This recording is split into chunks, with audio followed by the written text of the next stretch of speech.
Cancel culture, purity politics, Hogwarts legacy, J.K. Rowling. 4 words you probably never thought you would hear sequentially in one sentence. But in 2022, that's where we are. Hello everyone, I'm Kamari. Welcome back to the Tavern as always. This won't be my normal style of video. It will have a lot of similarities. However, in this video, we won't be going over any news about the actual gameplay itself or anything dealing with the game directly. This will be dealing with the potential boycotts going on and why people are telling you, well, one article in particular and many people on Twitter are telling you you shouldn't play a game that you may or may not want to play. As always, I think the decision should lie solely with you. So as always, welcome back to the Tavern and let's get right into it.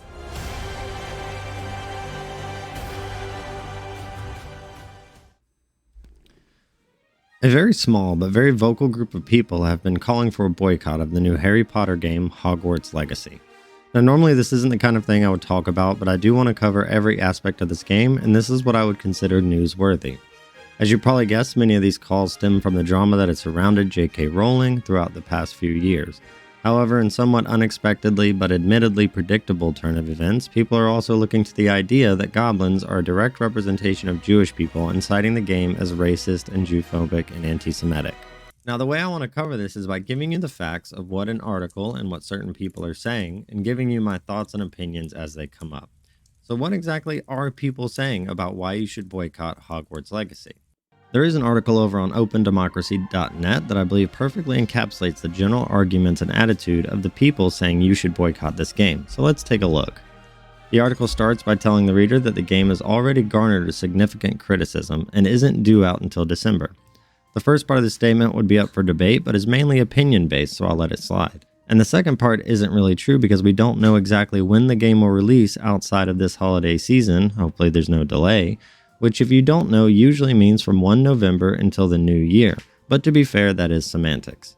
The article then goes on to say, it is, quote, "It has also been accused of anti-Semitism and its lead developer has defended sexual harassment," unquote. Looking into this a bit, I've been able to find a few places that do talk about anti-Semitism, however, accused is a strong word here. What I've seen is mostly people posing the question of whether or not this is in fact anti-Semitism, but I will say that it's enough to warrant the term accusation. The sexual harassment bit is kind of dishonest in my opinion. This quote lead developer is now retired, and we don't know if this was a forced retirement thing, but we do know that he no longer has any affiliation with Warner Brothers or Hogwarts Legacy. This article does somewhat clarify this later, saying that this person is retired, but doesn't mention that he's in no way affiliated with Warner Brothers or the game anymore, yet still uses his actions as justification for you to boycott the game. This is an example of not having journalistic integrity and writing opinion pieces instead of writing factual information. The next paragraph goes on to say, quote, "Some of its would-be players will blame cancel culture or purity politics for the guilt they're grappling with. Some will cry, let the people enjoy things, but maybe they should let people hate things which make a mockery of them," unquote. Okay, it's a very bold assumption that players are feeling guilt playing this game, and even bolder still to assume that you can in fact read their mind and predict exactly what their reasons would be. This is 100% opinion and politics-driven journalism. The author says here to let people hate things. That's fine. No one's telling you not to hate it. No one's telling you not to disassociate with it. No one's telling you to play it, like it, love it, or anything. But at the same time, shouldn't you be following your own advice here?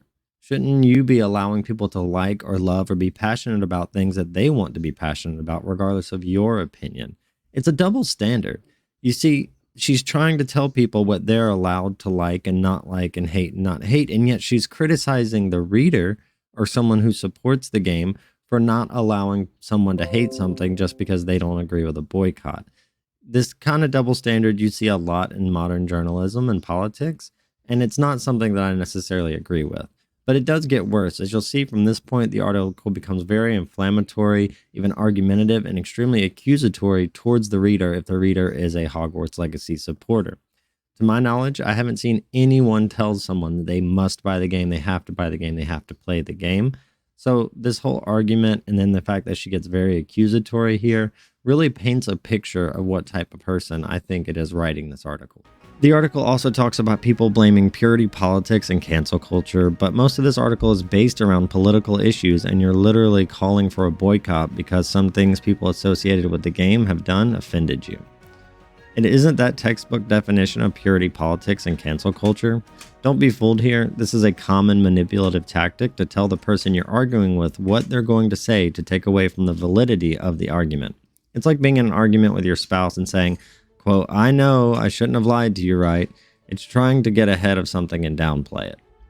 The article goes on to talk about Avalanche Studios developing the game and questioning why they would ever consider working with an IP that has anything to do with J.K. Rowling. I don't know. Money? That's why. Regardless of what you think about the ideologies of the game or anything like that, this game is going to make a lot of money. And that's without even having microtransactions. Now, I hope a lot of love and passion and support and everything go into this game to make it a great game. But money is all the reason that developers need to make anything associated with any franchise.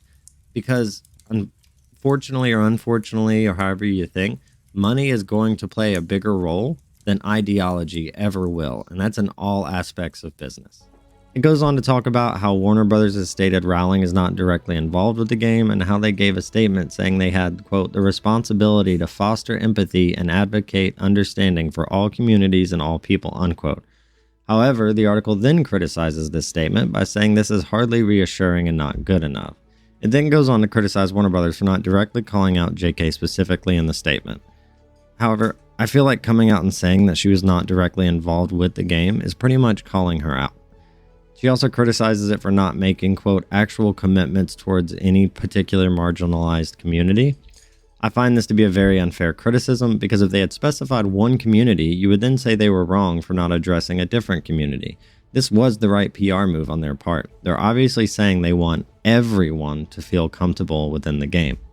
And, quote, "actual commitments," unquote. Did you miss the part where they literally said foster empathy and advocate understanding for all communities and all people? That's the commitment. What more do you expect them to say? It goes on to talk about Troy Leavitt, the now retired but former senior producer for the game, saying that he described the Me Too movement as, quote, "moral panic."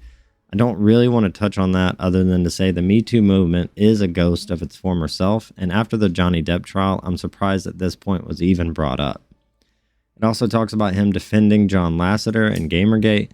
Look, this guy doesn't work for the company anymore. I don't know everything there is to know about all of these things, but it doesn't matter because he isn't affiliated in any way with the game any longer. So I think it's pretty much a moot point and kind of a weak argument. Moving on, we see her criticize Warner Brothers for not publicly stating whether or not the retirement was forced, saying what happened to the responsibility to foster empathy and advocate understanding for all communities and all people. Emphasis on the bros and Warner Bros, I guess, unquote. Yeah, that's a nice dramatic touch, but again, you're putting a lot of your argument on the fact that a guy used to work for this company and did some questionable things. It talks about the video game forum I've never heard of called Reset Era, banning discussions of the video game. But remember, guys and girls, this isn't cancel culture.